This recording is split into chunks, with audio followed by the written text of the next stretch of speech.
you want me to begin when you're ready. Fine, right now. Yeah. I was just going to ask if you always wanted to pursue a career in acting and how you landed your first role. Never. I never thought I would be an actor. It never entered my mind. I had no, I just watched movies. I never watched the actors. I mean, I'd be a fan or something, but I never thought, oh, I want to do that. Or how I got into it was I wanted to be funny. I was funny in high school. I was funny in public school, much to my consternation because I was always got in trouble for it.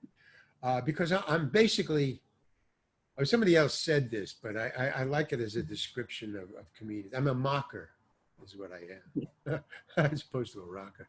I'm a mocker. I make fun of mainly things that people hold sacred. I just think it's funny.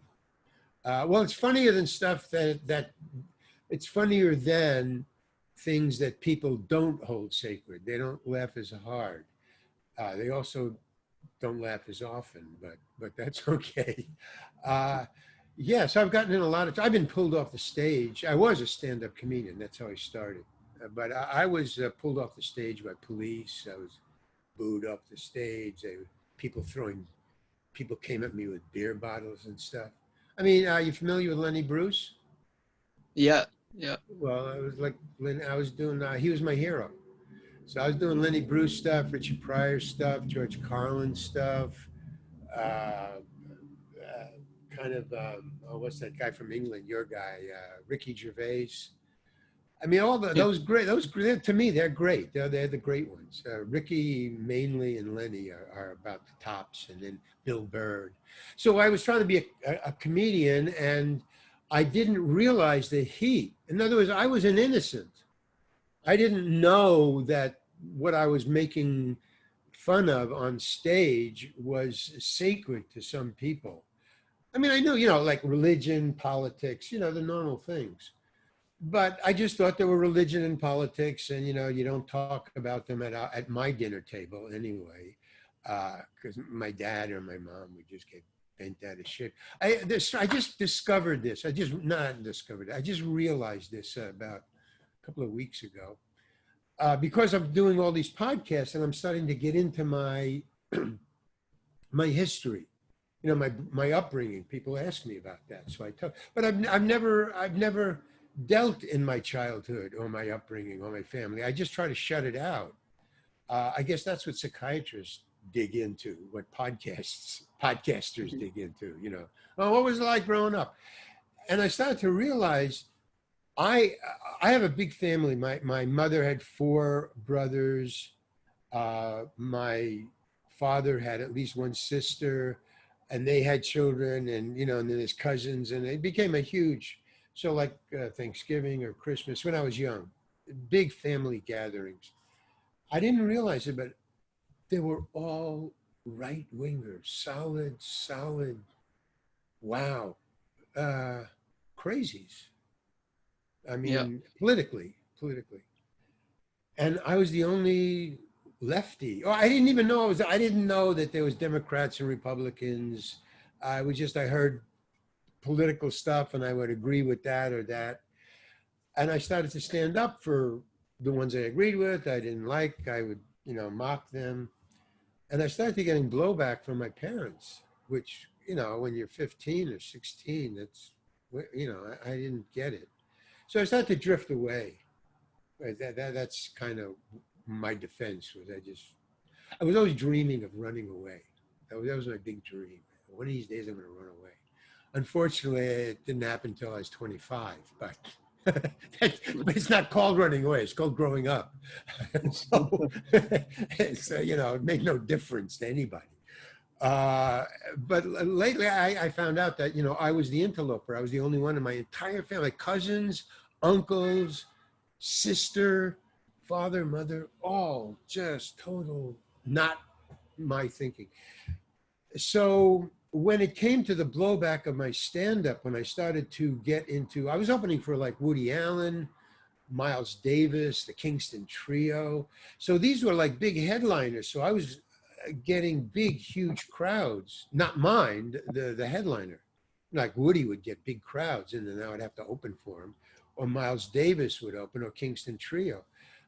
So I was now getting not a little blowback from, you know, the half houses I would get, or the open mic nights that I would be on, or whatever. For these small crowds where, you know, booing didn't mean much, just one person.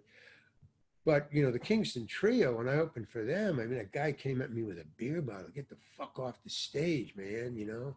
Bring on the Kingston Trio, you know, with a beer bottle upside down in his fist. And he's walking across the dance floors at nightclub. So that like woke me up. I go, whoa, wait a minute. And then I did a concert for the Lovin' Spoonful, which was a college crowd. This is the late 60s, 70s, 80s. There's no, it was like, no, wait a minute.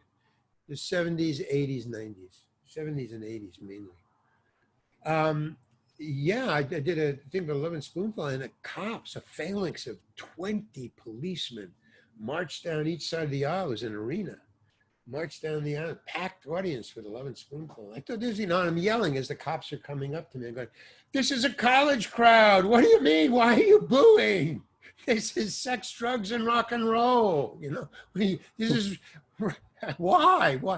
And for when you know, I wasn't hollering at them. I was just yelling above their booing and, you know, get off the stage, bring on the 11 Spoonful. And the cops are marching down. But as soon as I started talking to them, like, why are you booing? This is sex, drugs, and rock and roll. I'm just talking about, you know, breasts and penises and drugs. And you're supposed to like this.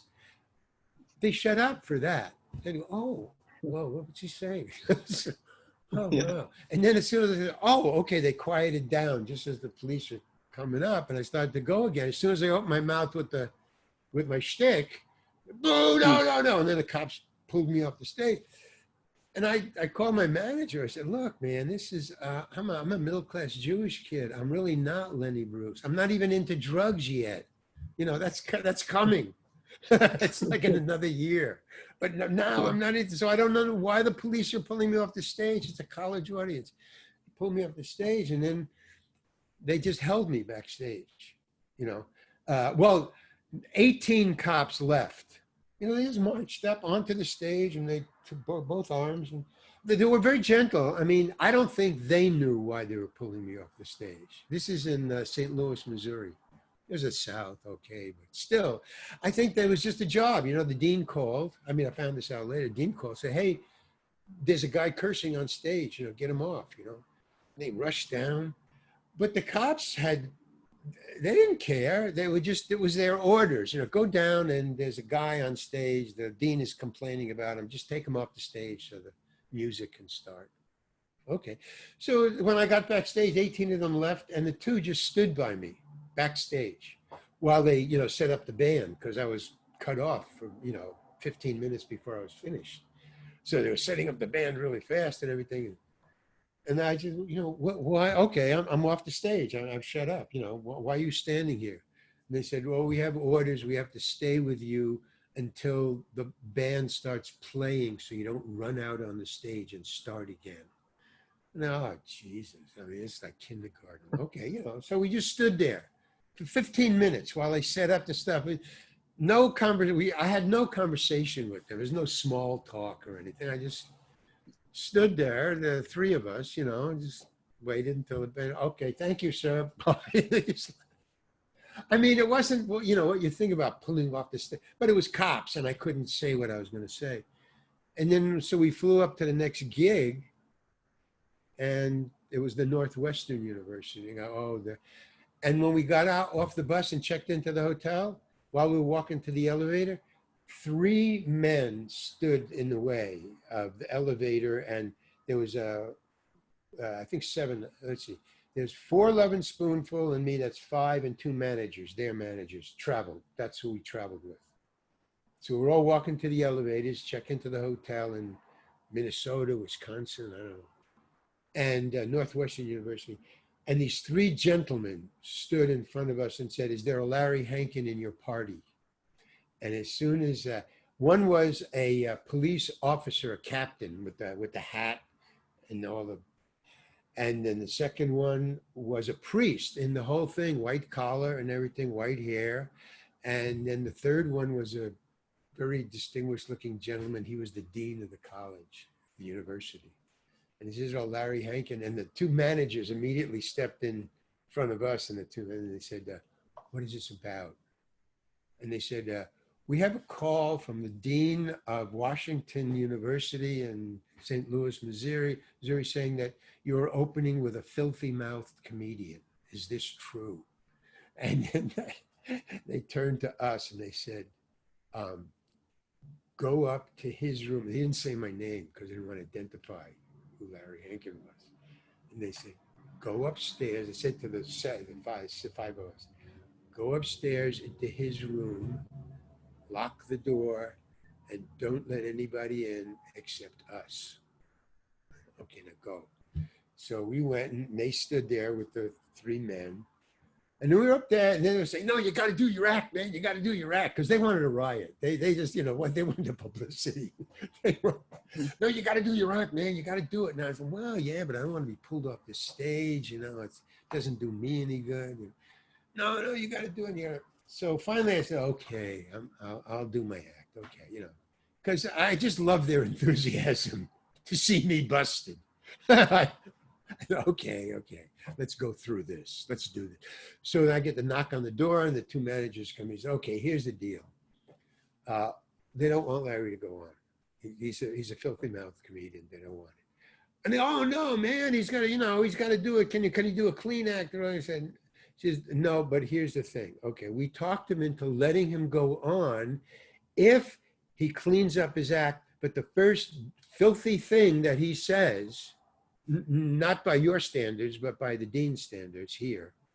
First filthy thing he says, the lights are coming on, he's being pulled off the stage and the concert's going to be canceled. That. So the 11 Spoonful said, no, you got to do your act. You got to do your act. I said, oh, okay, I've decided. Let's go. So I decided to do my act. So I get out there and I start and I just do my full act or when it's pulled off the stage and watch it. Nothing, just a great act, just a great scene, a great audience, a lot of laughs, nothing, no filthy reaction at all. But I did what I did down in Washington and the concert went on and we had a great time. But I just couldn't take the bullshit of being pulled off the stage because I wasn't in it to protest. I was in it for the laughs. I mean, literally to have a good time. When I would get up on the stage, because I never wrote anything, so I never prepared. What I did was I talked about my day, and if it worked, I would repeat it. I had a photographic memory for laughter. I would remember every laugh, and if something that I wanted to get a laugh didn't get a laugh, I just forget it. My mind just dumped it. I had nothing to do with the process, which relieved me because I could just hang out for the rest of the day, and I just get up and either make stuff up or said what I said last night or 2 weeks ago. It was really great. But I couldn't take the pressure of the cops and the beer bottles and the booing and the throwing stuff. Oh man, they would pull the armrest, the wooden armrest in these arena theaters. They would pull the wooden armrests off and throw them at me.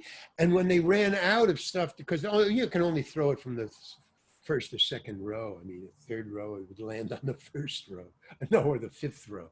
It would be too far. So I would see, because they would turn the lights on. A lot of these, I don't know why they did that, but there's a standard procedure. If you're doing a concert show, all the lights would be on and you would just do the show that way. So the lights were on and I could see the guys, only the guys. No girls would ever throw anything. I've never seen a girl throw a bottle or an armrest. But I could see in the back, the guys way in the back rows were pulling their armrests off and passing them down to the guys in the first row who didn't have any more armrests to throw. So I mean, it was like caissons coming down for the war effort, just passing down, pass it down, pass it down, pass it down. I mean, but I called my manager. I said, I can't do this anymore. This is ridiculous. I was in it for the laughs and the fun. It's not fun anymore. I mean, I don't know whether I'm going to be pulled off or. So he said, join Second City. So that's how I got into acting, to answer your question. That's how I got into acting. I joined Second City, improv, and then from there we broke off and went to San Francisco and started our own improv group. and we were very close to Hollywood, so they were flying up to watch the show because we were successful. Yeah, do a movie, do an, you know, a sitcom or whatever. So that's how I got into acting. You know, long story, long. Yeah, it's an interesting way. It's Well, I hope yeah, so. I don't know, but that's my story, and I'm stuck with it. That's to me, that's. I mean, it's interesting as a to tell, but it's not interesting to go through. I mean, yeah. No, Shakespeare said it. You know, he said the worst turns to laughter, that proves it because it wasn't fun. Or I wouldn't have called my manager and said, "Hey, I don't like this." You know, but acting in Hollywood was, you know, much more lucrative. There a lot of money you get for doing that stuff. You know, even and I suppose nothing is thrown at you either when you're getting up there. So nothing is what? nothing is thrown at you either when Oh, you're in the well, film. yeah. I mean, there's other things though. In replacing of the throwing in the beer bottles and the arm wars, they have men in suits, and that did the job. That was like cops, or throwing stuff, because if there's suits there, that means that they're watching me.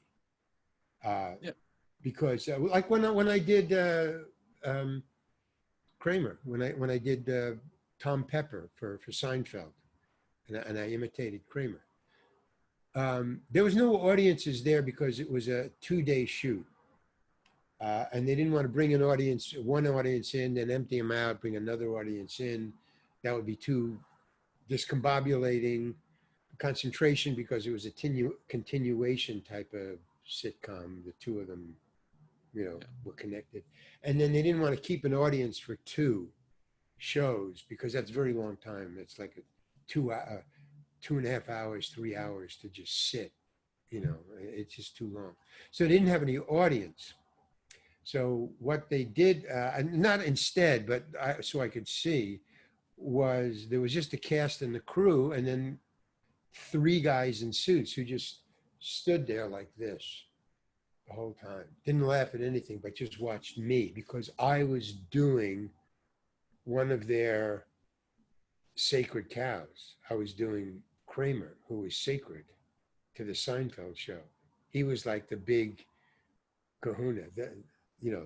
The advertisers wanted him on the show.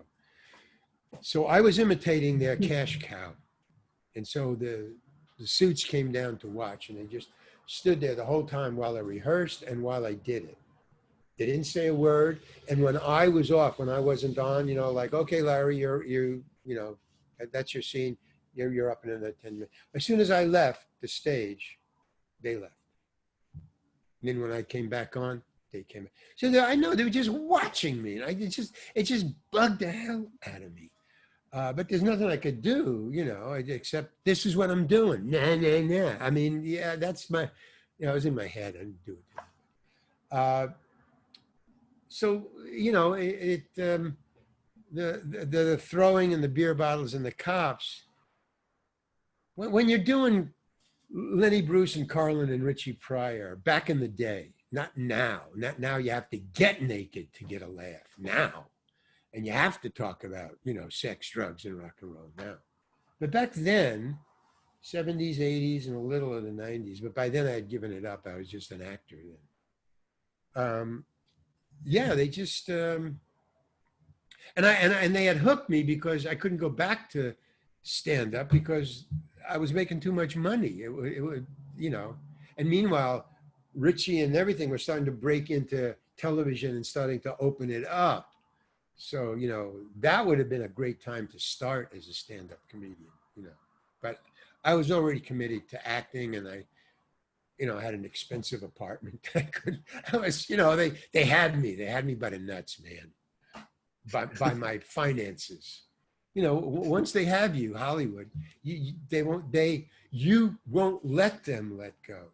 Yeah, you have a maid. Well, I didn't have a maid, but so you know what I'm saying. You start to get an yeah, expensive car, you got taxes, so you have to stay in the game. It was weird. I yeah. hated it. Yeah. I want to ask, of course, about Escape from Alcatraz, Oh yeah, sure. which is well, I would say skipping ahead, but it's skipping back a bit from Seinfeld. I was That's just all over. wondering how that, it's just going all over. I was just wondering how that sort of came about. Escape from Alcatraz. Well, by then I had a sort of a reputation, very small one. That was in 1970, somewhere 72 maybe, I don't know. But I was already in Hollywood as a regular anyway. I was going back and forth. The great thing about being in an improv group is you can leave because it's improv.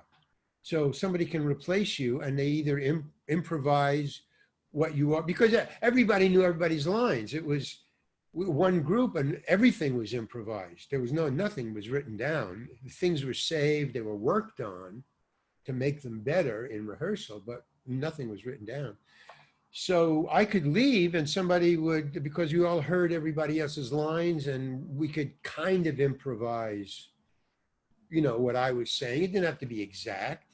And it was improv anyway. So if you went off book, quote unquote, if you went off what Larry said, you know, then my partner in that scene would have to improvise what you improvised. You know, it was improv. So you could leave and come back at any given time without any notice. And that's what people were doing. They would go down for a week, come back. Somebody else would go down for a week, come back, you know, sitcom. And that's what I was doing. So I had a reputation and an agent already for Hollywood. And I got a call. So how I got the job was, I got a call and my agent said, and you don't want to get this kind of call. At least I didn't want to get this kind of call. I said, get down there right away. What are you doing right now? Nothing.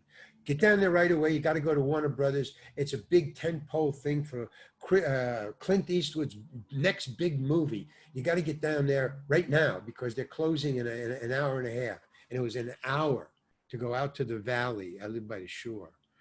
Out to the valley to audition for this.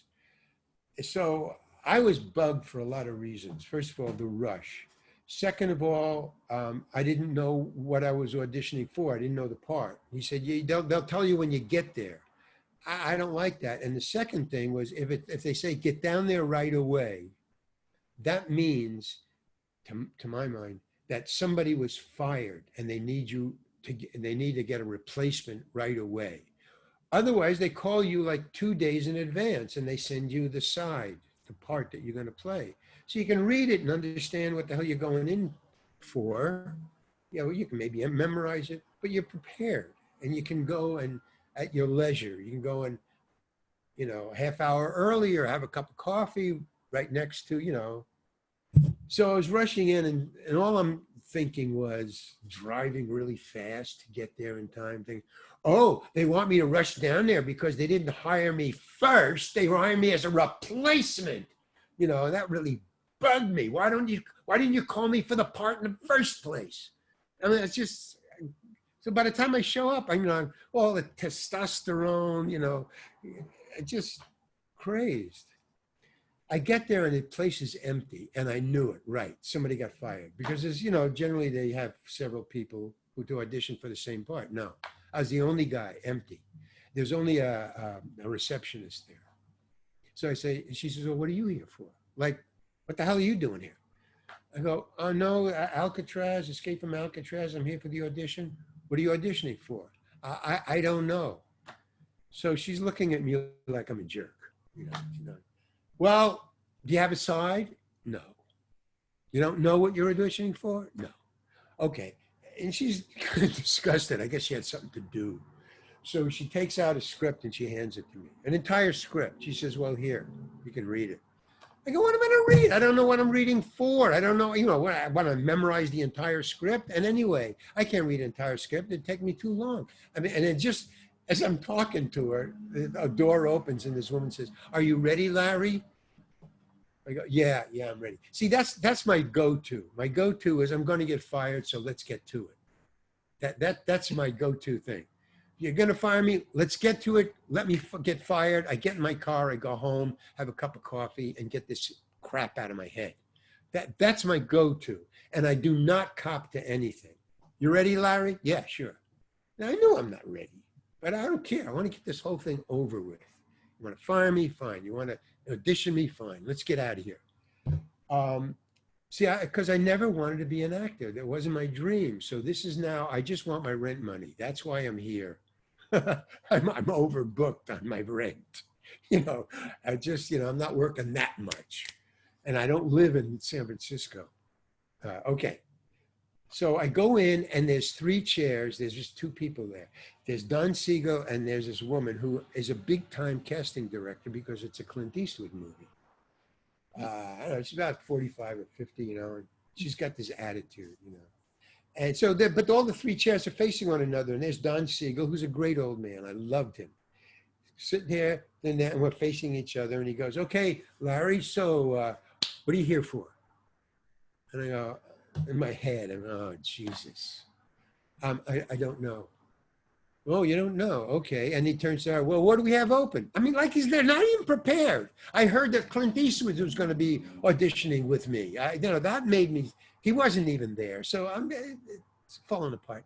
Oh, what do we have up? She says, well, we have Charlie Butts and we have the one of the guards.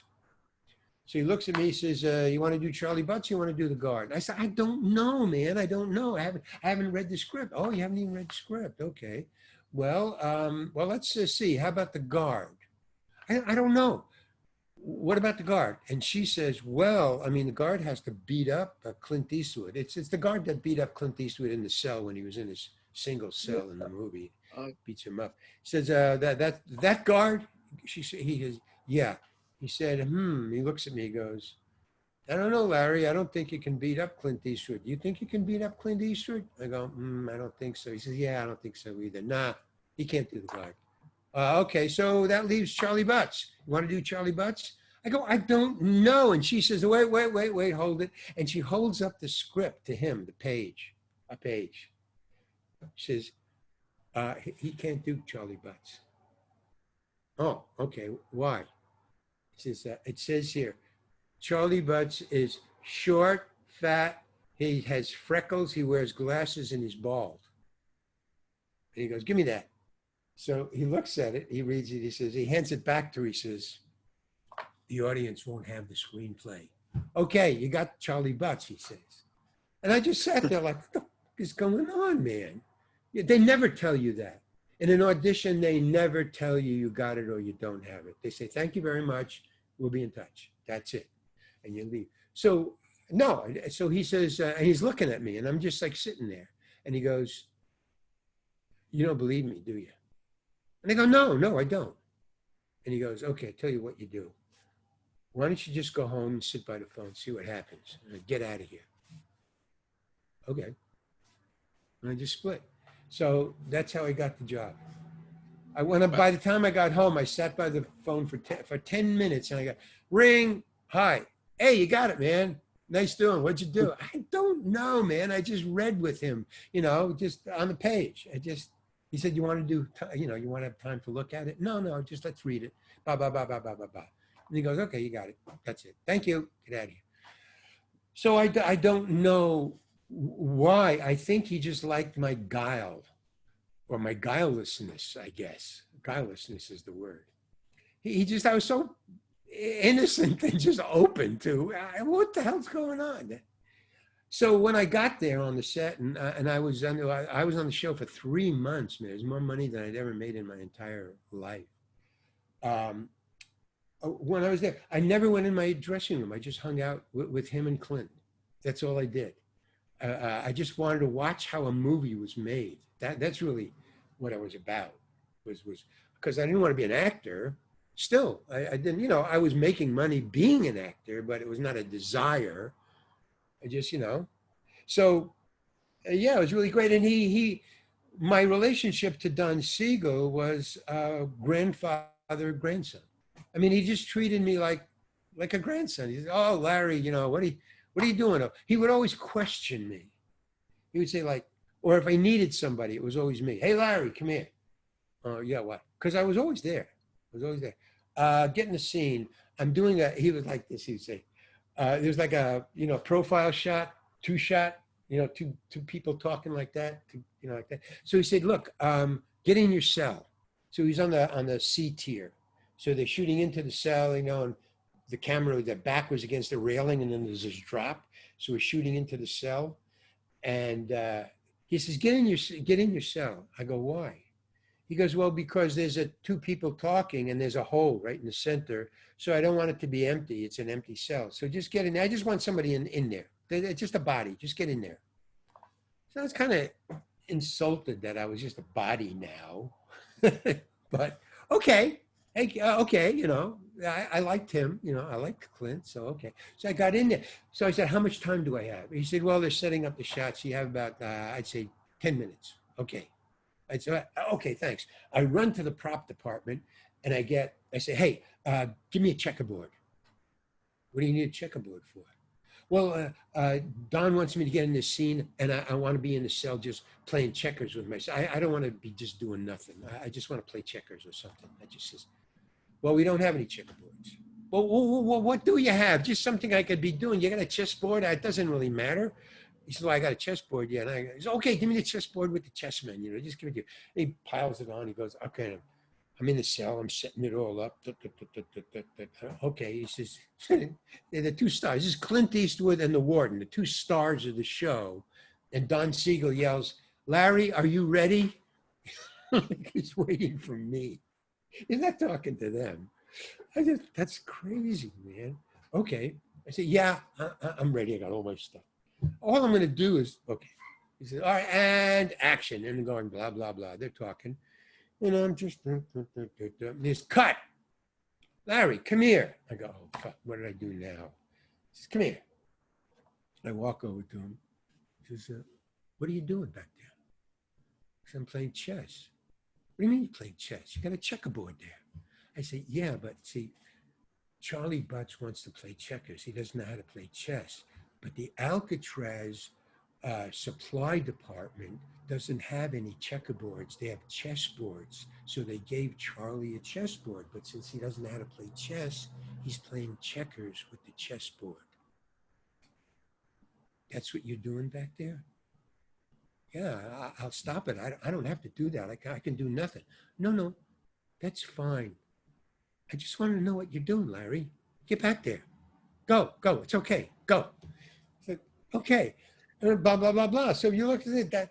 But, I mean, that's what he would be doing all the time. Come here, Larry. What are you doing back there? Or why are you doing that? And then he would say, oh, no, that's okay. I just want to know what you're doing. That's all. Go back there. For 3 months, he was doing that. And he was always putting me on, too. I mean, it's just, I could go on and on. There's 3 months of stories about what he would have me do or not do or why he wouldn't. But it was always couched with the, I don't know, with the feeling that, like my father would always say to me, like, Larry, what are you doing? You know, like I would be destroying something, you know, creatively, cutting up something that was really important just to paste it together. Larry, what are you doing? And that's what Don Siegel, Larry, what are you doing? But it was okay. He just wanted to know. It was just amazing. Like one time, should I go on? Or, I mean, I don't want to just take up all this time with this. Of course.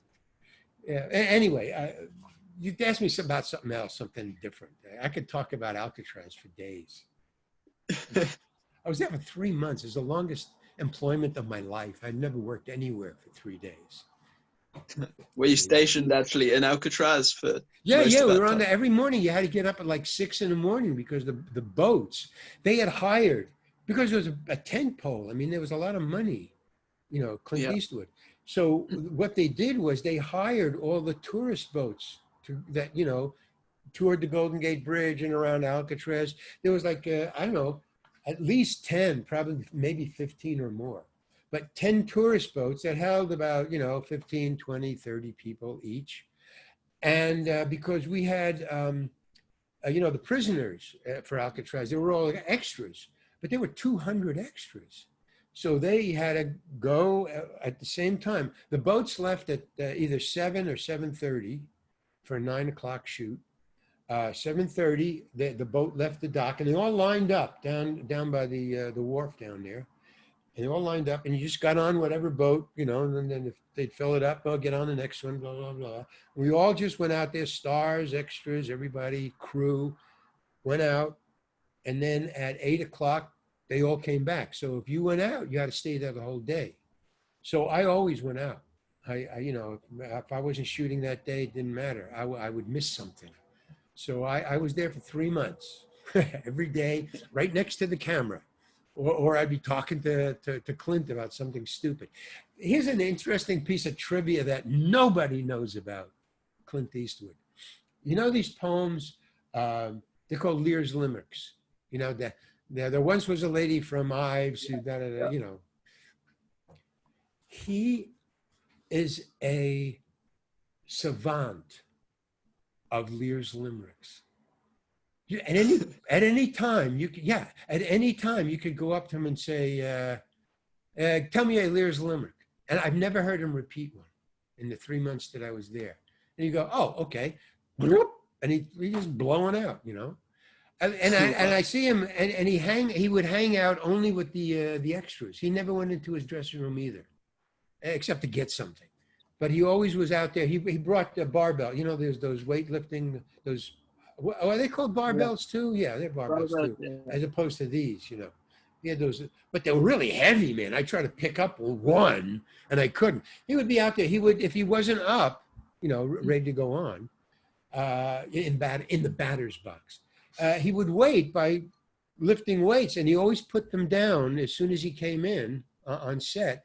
He'd carry his weights in and put them right down next to the camera.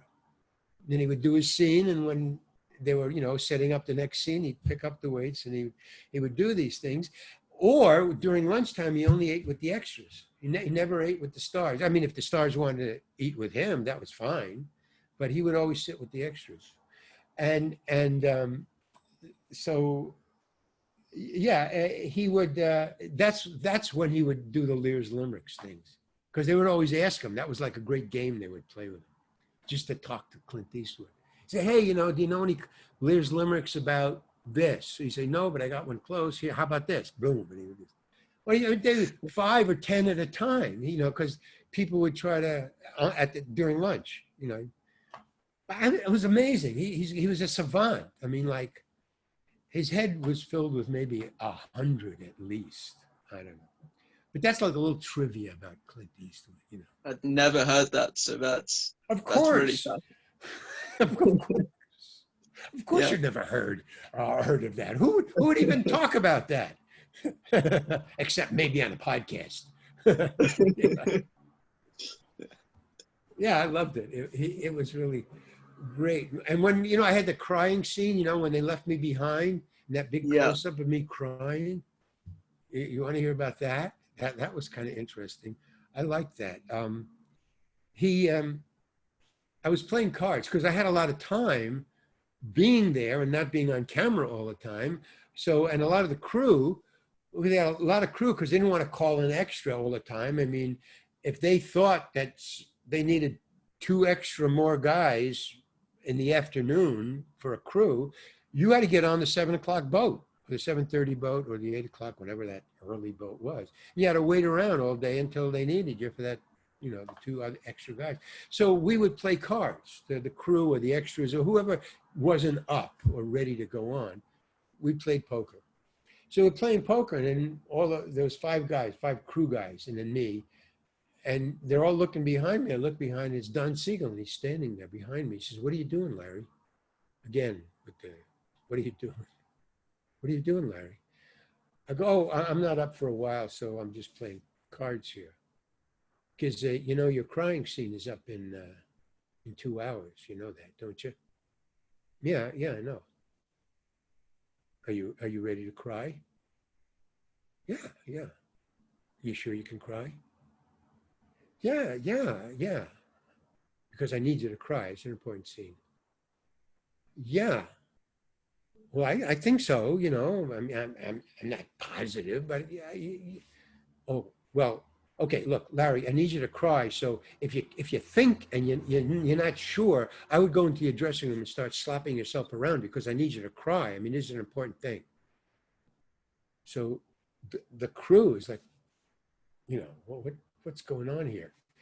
So I read off them that this is important. It's a director and he's talking to me. You know, I don't know what to believe now. So I go, all right, look, guys, I'm out. I got to go rehearse this. He wants me to do this. And then Don Siegel walks away when he sees that I'm leaving the game.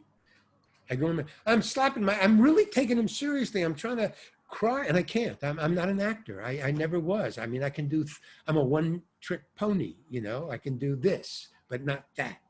And, in Mr. and Mrs. Smith, that movie where they're fighting, it's, Brad Pitt and his to-be wife, whatever the name is. I don't know, but they do this fight scene where they're shooting and fighting and loving and arguing and shooting at one another, but talking to one another. It's crazy in this house and doing.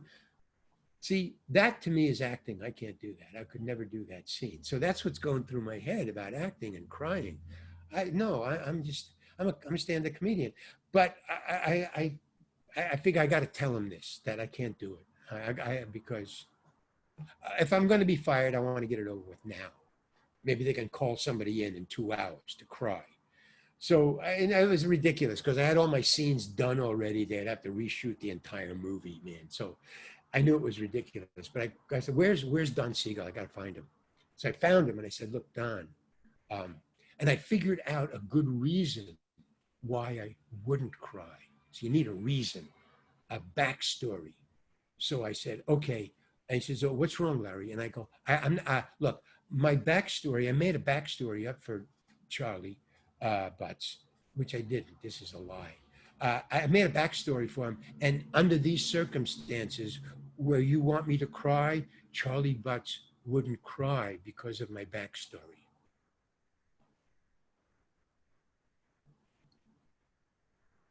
And he calls his girl Friday, Carol. He says, Carol, would you come over here for a second? And she doesn't know what he's doing. He's coming. He says, this is Larry. Larry's one of the actors. He's doing Charlie Butts. Larry, I want you to tell Carol what you just told me about your backstory about Charlie. So she doesn't know what's going on. She shrugs. She looks at me. She shrugs. I look at her. I go, okay, well, what I just told him was, I have backstory, and Charlie Butts wouldn't cry under these circumstances because of my backstory, which is something that happened in the past, which he wouldn't cry in this situation. So he looks at Carol and he says, and she says, okay. And he looks at Carol and he says, Carol, would you please tell me what the fuck is he talking about? And then he says, look, Larry, I got a movie here. And he's pointing up to the sky. He goes, I got a movie here. It's a huge movie. It's a big top movie. It's very expensive. I got this big movie. He says, it's all testosterone. It's like 200 guys with testosterone. All they want to do is kill one another and escape. He says, I need another emotion right about here. And he pointed to 3/4 of the way. He's pointing to the ceiling because we're on Alcatraz. It's the ceiling of a corridor we're in. And he's pointing to he says, and right here, 3/4 of the way through the arc, he says, that's where I need another emotion. I need somebody to cry right there. You know who's there, Larry? You are. That's your scene right there. And you're going to cry. And you're going to cry in another half hour. So you better get to it, Larry, okay? I don't know about any backstory. Thank you very much, Larry. Thank you, Carol. And he walks away. And I'm just left standing there. I go, holy cow, man. So I go back into my boom, boom. I can't. I mean, he made it worse by that speech. I just couldn't. So I thought, okay, my go-to position, I'm going to be fired. Let's get to it. So I just sit there and I wait for the half hour. And then he says, okay, Larry, you're up. And I get into my cell and he says, are you ready to cry now? And I go, oh, yeah. I'm not going to cop, man. And he goes, okay. And he gets this big, huge, this Panavision camera on a 10-pole movie. They're huge, man. It's Panavision. And the lens is that big. It's about as big as that baby's head, about that big. And the camera is even bigger. And he moves it this close to me, this close. And he goes, okay, Larry, he peeks in. He goes, there's like that much room. Hey, Larry, you ready to cry now? Yeah, then that shield. I go, yeah, okay. Okay, ready? All right. And roll camera and action, Larry. And I'm going, nothing, man, nothing. I go, okay, I'm thinking, okay, I'm gonna be fired. All right, boom. And he goes, cut. Okay, hey, Jesse, bring it in. Jesse, this crew guy, this big crew guy, comes in and he's got, those old fashioned perfume bottles with those little squeezer things at the end, Yeah. like that, little grandmothers had them. He comes in, Jesse comes in with a perfume bottle with one of those things, and he puts it in between the camera and me. He sticks it in and he goes right in my face, and there's mist. And I go, what the hell is that? And he goes, it's wintergreen. Roll camera, action Larry. And I start crying like crazy because wintergreen makes you cry. And he goes, 1, 2, 3, 4, 5, 6, 7, 8, 9, 10. Cut. Larry, great. Good. Thank you, Larry. That was really perfect. All right, moving on. Let's go. And he knew that from when he was standing behind me in the poker game. That's like a 2-hour put on, man. He had me in my dressing room slapping myself around when he knew no sweat. So, I mean, that's what went on for 3 months, man. Just, and I got to say one thing. When I watched the movie, I did a great job. And it's all because of what he was doing to me. He had me so discombobulated and wasted and fearful and not commenting and not copying that I had no idea what was going on. And it was just Larry, pure and simple. That was just me up there, bare naked. And it worked. It worked for the character. I to this day, I look at it and I say, I don't think I could be that relaxed and that loose ever again. I mean, that's one of my good performances, and I was, I don't know, maybe 28 or something. God knows how old I was. But yeah, so that's one of my many Alcatraz stories. And that was supposedly based on a real person, that character? Based on a real character, based on a real event. All the people, the Langley brothers, the 2 brothers that escaped with the guy, they were real, and so was Clint Eastwood's character, and the event was real, and how they escaped was real. The only thing that was left up in the air was whether they made it or not. The movie never solved that problem, but that's all anybody ever talked about on the shoot. That's what all the extras were talking about. That's what all the actors were talking about. Did they make it or they didn't? And so there was a lot of research about that. Just when people went home, they just, because of such a big time discussion on the set. So we all decided, because of a lot of clues and stuff like that, that no, they didn't make it. And there's a lot of reasons for that. First of all, the Langley brothers had escaped 5 other times from 5 other prisons. So this wasn't their first rodeo. And they were always caught. They were caught 5 other times in the 5 other prisons that they escaped from. So that's why they were put on this island in Alcatraz. Not because of their crime, it was because of their escape intelligence. Yeah. But here's why they were always captured. At some point in the 5 escapes, they always went back to their mom's house. At some point. May have been, right away, or 6 months later, or maybe 9 months later. But so the cops, after the 3rd escape, they just staked out his mom's house, their mom's house. And they waited. Yeah. And sure enough, man, they showed up. So when they escaped from Alcatraz in the movie, and they escaped, which they did escape from Alcatraz, but the cops staked out his mom's house, their mom's house, and they never showed up. Okay. So that was what the cops believed was a tell that they didn't make it, because they never ever showed up, and they were never ever caught or arrested again. And they were just fuck ups, man. They were arrested 5 times. The 6th time they went to Alcatraz and never seen or heard from again. So that was the first clue. Second clue was that the night that they went out, an actual tramp steamer, was going outward bound on the tide, the outward back. When the tide goes out, it's a huge tide because that's a narrow thing. That's the only reason they could build a bridge, was it was narrow enough to build a bridge, the Golden Gate. So all that water in that bay had to rush out through a very small opening that wasn't very, very deep. So that water going outward and also coming in, both those tides are huge tides, which there's no possible way you can swim against. One is the tramp steamer. Two sailors said they saw a body in the water floating with a blue shirt on, which is what the convicts wore on Alcatraz. So a body, A. And B is, and C is, when they went out, they broke jail at 11:15 around p.m. They broke jail at night. They got in the water around 11:15, and they figured it out through the tides and what time and blah, blah, blah.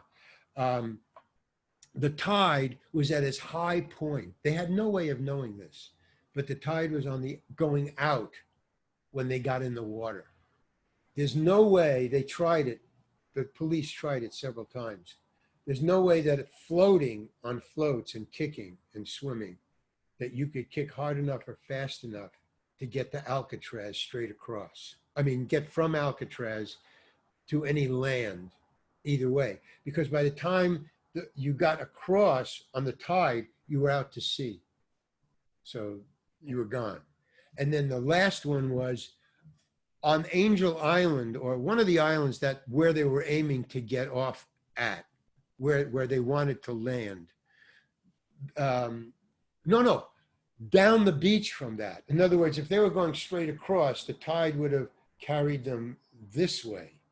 So on that beach, where they might have landed had they been able to maybe outside of the Golden Gate, they found a deflated pontoon that they had built. It had burst. So they probably drowned just that way or been swept out to sea. So there was a lot of clues saying they didn't make it. There was no clues saying they did make it. You know that. So that's a story about whether they made it or not. And then Clint Eastwood's character was never heard from again. So that's my Alcatraz story, and I'm stuck with it. Officer. Clint, on the other hand, he was a pretty good swimmer in his. Well, yeah, but I mean, there was only one raft, and there was 3 people on it. Yeah. So even if he did make it, he wouldn't have made it to where they wanted to get off. Because what they did was they figured out, or I don't know, but they had a pretty good idea of where they wanted to land from Alcatraz. You know, swimming this way, on that side of the island, Alcatraz Island, facing. I think they were facing the Sausalito side. So they were going not towards San Francisco, but towards the other shore. And they didn't find any clues that anybody landed on the beach there. They searched that entire island or that beach that they were supposed to land on. There were no footprints, no anything. No flotation device. They found that way on the other side of the Golden Gate Bridge. So that's interesting, because at the end of the film, when the warden is on, I think he's on Angel Island. Is it Angel Island? Yeah. Where they pick up that flower or something. And he picks up the flower. It makes me think they somehow. Well, they wanted to give you the impression either way. That they wanted you to still doubt. But if he didn't find the flower, then that would mean that there was no clues at all that anybody had landed there. And so you would make the assumption, oh, well, they didn't make it. But that was a device of the I think the director. Yeah. I don't think that was in the script. You just want to keep you guessing. Yeah. I could talk about Escape from Alcatraz all day, and so sorry to go on there for the Alcatraz questions. I'm just Oh, no, no. If you're interested, that's one thing. I just don't want to bore anybody. But I no, mean, not at I all. was, because I was on there for 3 months. I had all kinds of stories. But I mean, John Huston was just as interesting as, um, you know, I forgot, Don Siegel. I mean, I've worked with. Well, I've done 184 TV shows, sitcom shows, episodics, and movies. So that's 184 directors I've worked with. Yeah, So I've worked with the good, the best, and the bad. And um, the only thing I can say about directors that I know for sure is, well, two things. One is they're really great. I love directors. They're the most interesting people, not actors, not cinematographers, but the directors are the ones that are the most interesting Homo sapiens. Nothing to do with the business, just as people. They really are very complex. They have multitudes because they have to think about a lot of things. They have to carry a lot of stories in their head at the same time. Your story and the story I'm telling and the camera angles and, you know, so, but, so they all are very interesting. Even the bad ones are more interesting than some of the great actors. Some of the great actors are really like stupid. Yeah. I mean, I'm talking about intelligence, not foolish. I'm not saying foolish. They weren't foolish. They were just, they never went to school. They didn't care. They want to be actors. They're great actors, but, and some of them are geniuses, they know this and that. Uh, and then the other thing about directors is they're very interesting and they don't direct. The great directors, I've worked with like maybe two or three. John Huston, Don Siegel, Larry David, and Woody Allen, who I haven't worked with, but I know many actors who have worked with Woody. I used to open for him when I was a stand-up comedian. Uh, and he doesn't, none of those who are really above the, and Bill Hader. So that's five. Bill Hader is a great director. He really is. And he's young. But I mean, he could be, I don't know, whoever writes and directs their own movies. That's what he's going to do someday. I just know it. They don't direct. Great directors don't direct. They don't tell you anything. John Huston explained it best when he said, he didn't say it to me, he said it to somebody else, but I heard him. He said, um, you don't direct your actors. Why is that? He said, well, 80% of the director's job is in casting. If you cast the right actor, you don't have to direct at all. And he said, you cast the right actor because of their body of work. I don't cast anybody who's never worked before. I want to see what they've done, either as their audition or something like that. But I want to see a body of work. If it's an important part, a big part, I want to see a body of your work. And you cast them because of their choices in their body of work. So why would you interrupt their choices by giving them a direction when you cast them because you like their choices? So let them choose. Stay out of their way, unless it's something so grossly wrong or out of the storytelling picture. But that, rarely has happened. He didn't direct me. He would talk to me, off screen or off camera, but he didn't tell me anything. And I thought that was a really good reason. You hire somebody because of their choices. Why would you interrupt their choosing? I thought that was really great. And all the who I deem, and it's my saying, they're great. Nobody else. I'm not putting words in anybody else's mouth. But, John Huston, Don Siegel, Bill Hader is directing. He's doing a great job with Barry. And, all the rest. So, and then the bad ones give you a lot of directions and line reading and stuff like that. No, I don't mind line readings. I don't, but I don't care because I'm not an actor. But actors really, I mean, I once did that because I'm an improv. In improv, you just, hey, why don't you do this and I'll do that. Little planning, not much, because you got to do it out in front of the audience. You can't do it backstage. It doesn't work that way. But you can talk about it. But I once gave a direction to another actor. I said, so Michael Richards, Seinfeld, not Kramer. Michael, Friends. Yeah, because I did that once with a actor who I was just acting with. I didn't know him. And I said, hey, when I say, why don't you do that? And he just said, hey, man, just take care of your own part, okay? I got a director here. I don't need you. Whoa. Oh, sorry. So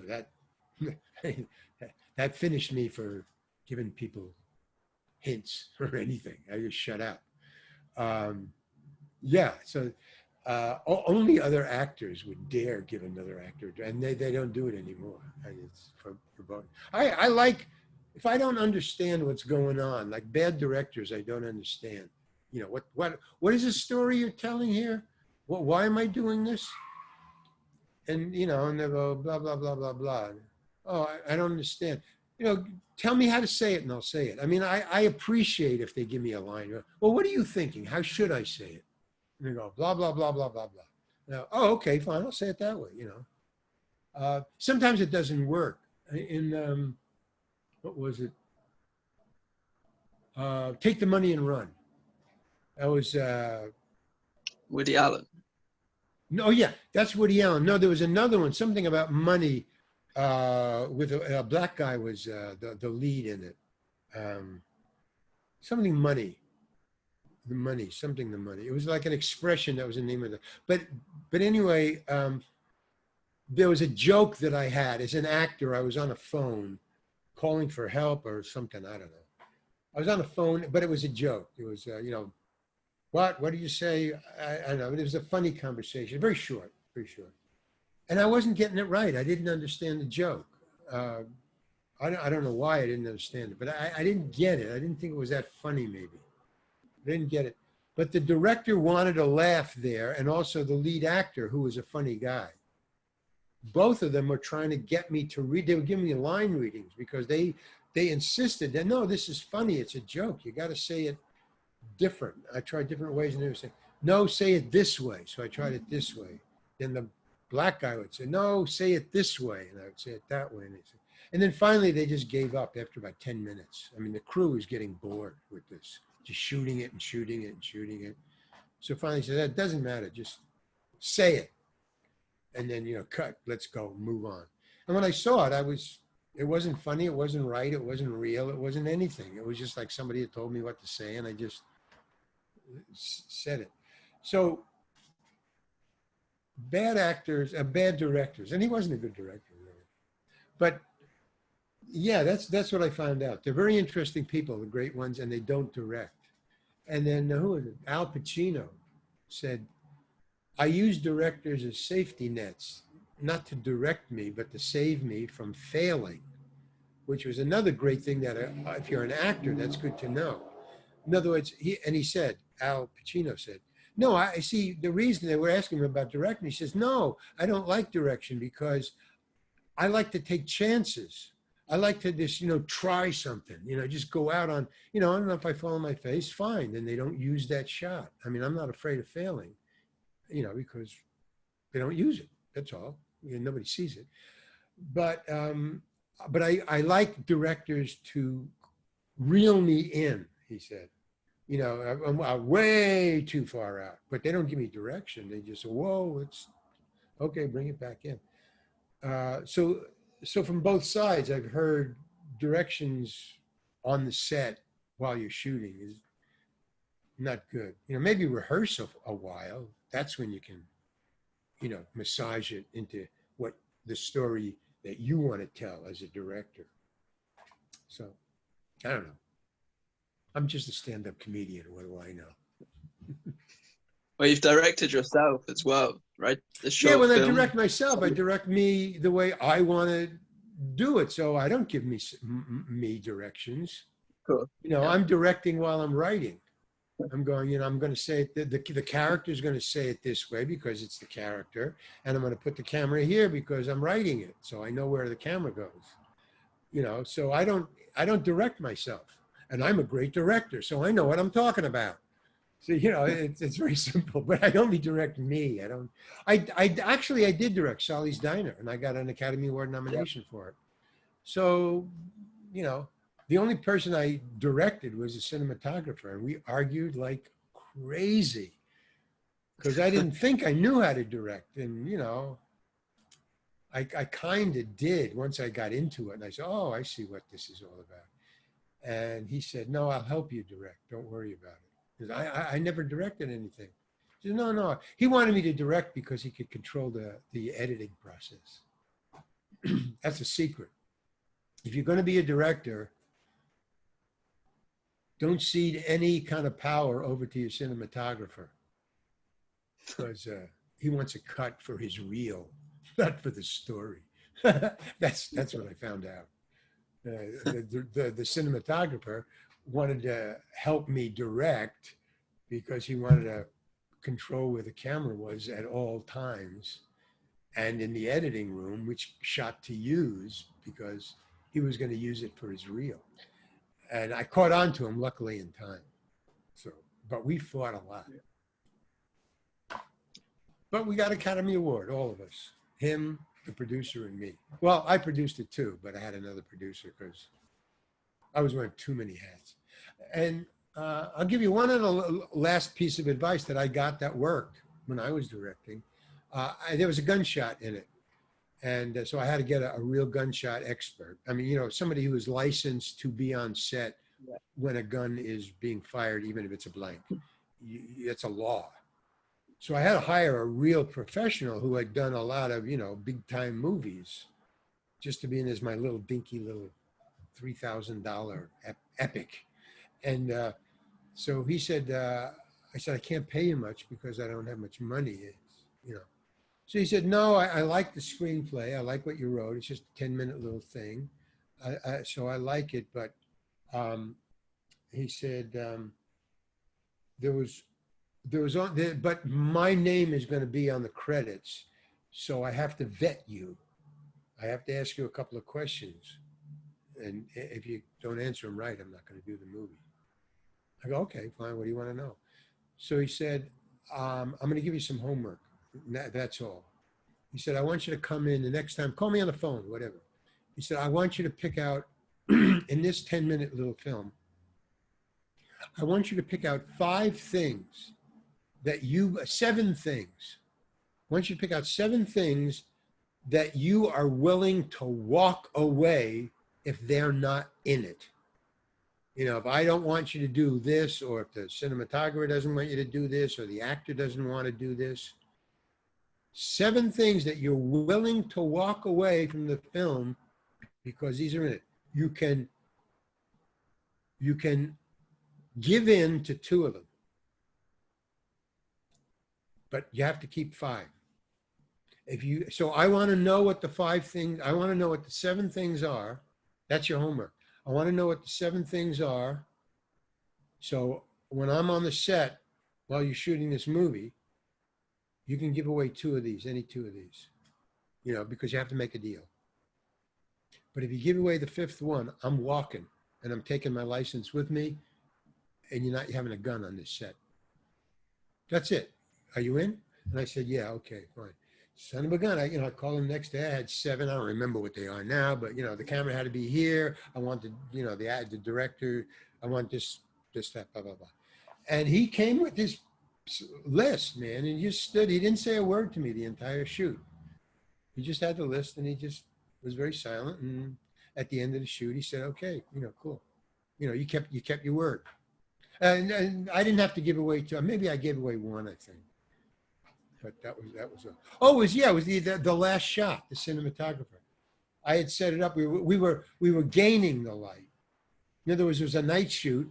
and the front window of this restaurant, Sally's Diner, it was actually Sally's Diner. The sun was coming up and was to come right through the front window. So it was obviously morning, and this was a 2 a.m. shoot. The time zone for the film was 2 a.m. So and he said, the cinematographer said, I want the camera over here. And the cinematographer said, no, the light is coming in the front window in about, 20 minutes. We're going to take 20 minutes just to set up the shot. And then it's going to be morning. It's not going to make sense. You can't use it. So you have to put it the reverse. You have to put the camera where the window is and shoot in. And I said, no, I don't want to do that. And he said, well, that's stupid. And then we started arguing on the set. And that's when he said, and that was on my list of the 7. I want the camera always, I want to control where the camera is. It's one of my 7. But then I realized that, no, it is going to take 20 minutes and we won't be able to get it because of the sun. So I gave up. I said, okay. Oh, no, that's what he said. He said, the cinematographer said, okay, we're going to put it by here and shoot out the window. He gave in when it was an impossibility. I found out later, it was an impossibility. But he said, okay, we're going to do it your way. And I said, great, because I wasn't giving any of my 7 recommendations up. So he said, but you're arguing here with me, and my crew has told me that they're going to quit if you keep arguing, because I was really yelling. No, it's not going to be that way. It's going to be this way. And he said, the crew are working for free because of me, because of him, cinematographer. It's my crew. He says, they're going to walk if you keep arguing. So you better get out of here. I will set it up the way you want. Just walk around the block, cool yourself out, and go out there. So I did. I walked around the block and I'm talking to myself saying, you got to calm down. Don't be stupid. There's only a movie and blah, blah, blah. And I get around, and by the time I got there, it was a big, long block. By the time I got around, he had 3/4 of the setup his way by the window shooting in. And I go, what the fuck? He says, well, I'm sorry, Larry. It's too late. You want to tear it down? You'll never get this shot. Your movie is fucked. What are you going to do? And I said, it's a fait accompli. I said, we're shooting it your way. I mean, there's nothing I could do. And it was the best decision I ever made. We're shooting it your way. When I watched the movie, the opening shot is a tracking shot starting and going around. And no, I don't know what it was. Maybe it's the opening or the closing. Maybe it's the closing shot. I don't know. But I was very glad that he had fooled me into doing it his way, because it would never work. So that taught me a lesson about me arguing and being, stupid and stuff. It only takes once or twice for me to get it. I get it pretty fast. I'm pretty stupid up until then, but, the truth kind of gets to me somehow. Thank God. So anyway, that's it. Yeah. Any other questions? There are so many, really, but I don't want to take up all your time. You got one more. You got one more, because I got a meeting. I'm not there yet, but I got a meeting I got to go to. You got one more question. I suppose I'll finish by asking about. I'll ask about Friends and Mr Heckles. Okay, what about it? What about it? And sort of how much freedom was there with that character? Was that with the freedom I did it again? They're pretty savvy about what's funny and what's not. The producers and the cameramen and the cast, they are funny people. The whole thing. I mean, it's done very professionally. So I give their props for that. So they didn't direct me at all. Even my hair. If you look at my hair, and I did 5 performances, my hair was different every time, and I never paid any attention to it for some reason. And when I went in for makeup, the hair people never paid any attention to my hair. Now, I didn't know this, but my hair was very funny because it was just, kind of windblown, or it wasn't combed. It wasn't anything. It was I never paid attention to it. But when I watched the show, it was always like, like standing up like this at one point. And I don't know, it was just never fixed, it was never. Yeah.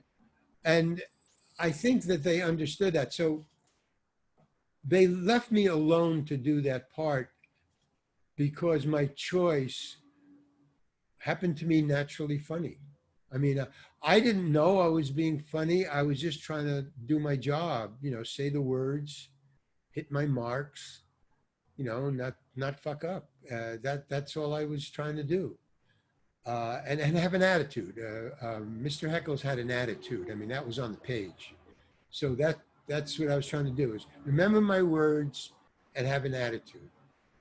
But the combination of my attitude and my hair and the costume, the bathrobe, and what I was saying, what they had written for me to say, the whole thing made a real person. To this day, I have a huge amount of Mr. Heckles fans, more fans than any of the other things I've done or even in combination. They outnumber like 99 to 1, the Mr. Heckles fans. And it's just, catching lightning in a bottle that I had nothing to do with. To me, it was just another sitcom. I never watched it. I didn't like it. I knew they were funny. They were very professional, funny people, the actors and the writers and the producers and the camera people. They knew what was funny for their people. But in other words, the fans that are Mr. Heckles fans are not my fans in any other things that I do or in what I laugh at. Because when I do other things, I never get a Mr. Heckles fan. Yeah. They say, hey, and I love you in Mr. Heckles too. Other fans, they say, hey, I love you in Breaking Bad, and I'm a fan of, and I'm also a fan of Seinfeld. They never say, hey, I'm a fan of Breaking Bad and Friends, Mr. Heckles. They never say Old Joe and Mr. Heckles not the same people. So I never watched Friends because it's not my sense of humor, but they're funny and they deserve, the fans that they have. I mean, it's I think like third run now. It's just, Yeah. HBO is going to start it in a couple of weeks or months, or I don't know. So yeah, it's amazing. But yeah, Mr. Heckles is a total lightning in a bottle kind of thing. I could never do that again. I mean, he is a funny guy. I like him. And maybe that's why, he's so popular. What's going on? Okay, I'm going to take this. But I'm on. Hello?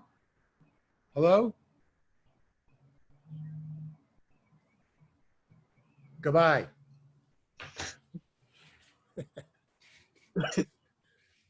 Okay, yeah, well, where was I? Okay, well, we were closing because I have to leave now. Yeah, that's okay. I'll stop the recording.